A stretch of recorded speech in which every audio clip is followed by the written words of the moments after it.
ତହବୁରି ତତେ ପାନେ ଦଉଛି। ସତରେ ମୋ ବୋହୂ କେତେ ଭଲ।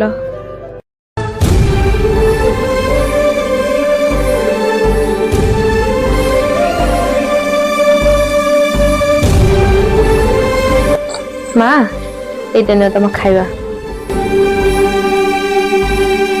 ଆଲୋ ମା, ଦିନକୁ ଦିନ ତ ମୋ ଦେହ ବହୁତ ଖରାପ ହେଲାଣି। ମୁଁ ଆଉ ଏ ଘରର ଦାୟିତ୍ୱ ନେଇପାରିବିନି। ତୁ ଏବେ ଘରର ଦାୟିତ୍ୱ ନେ।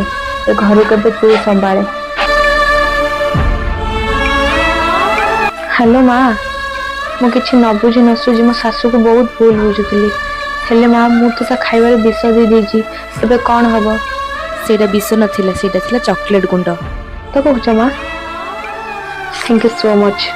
କିଛି ନ ବୁଝି ମୁଁ କେତେ ବଡ଼ ଭୁଲ କରିବାକୁ ଯାଉଥିଲି।